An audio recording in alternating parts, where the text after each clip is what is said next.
नमस्कार सांग माने समस्त को जय जगन्नाथ। देखिपे पाग पूरा कोहला अच्छी।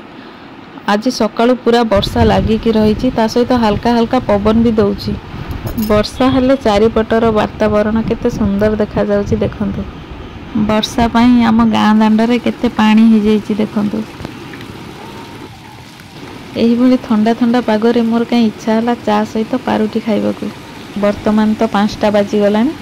मुझे जाऊँगी चा बनईदेवी। प्रथमे मु गैस रे सस्पेन बसाई से अध ग्लास पानी देदेली। एबे से 2 चम्मच चा पत्ती 2 चम्मच चीनी देदबा।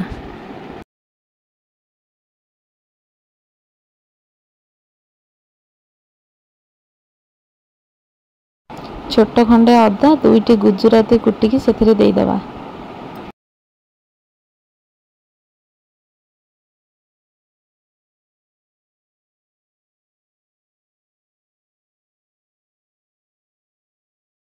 एबे टिके समय फुटी सारिला पर सेथिरे 2टा तेजपत्र देदबा। चा पत्तीर पूरा कलर आसी सारलानी। मु एठी 1 ग्लास क्षीर दे दउछि। क्षीर दे सारी 5 मिनिट फुटेबा पई छाड़ी दबा। एबे तो चा फुटी आसिलानी। चा उतुरिबा समय रे आमे जदी एमिति चामच टिके बुलेई दबा ताहले चा उतुरी आसीबनी।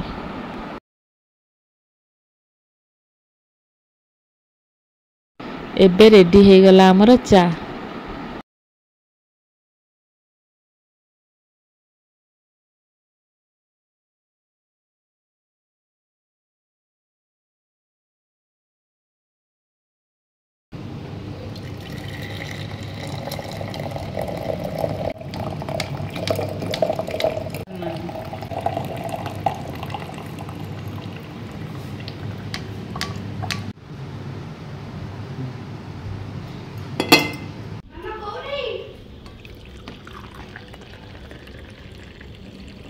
एही ठंडा ठंडा पागरे चा सहित पारुटी आपण मानको केमिते लागिला कमेंट माध्यम रे निश्चिंत जणाइबे। रहुछि नमस्कार।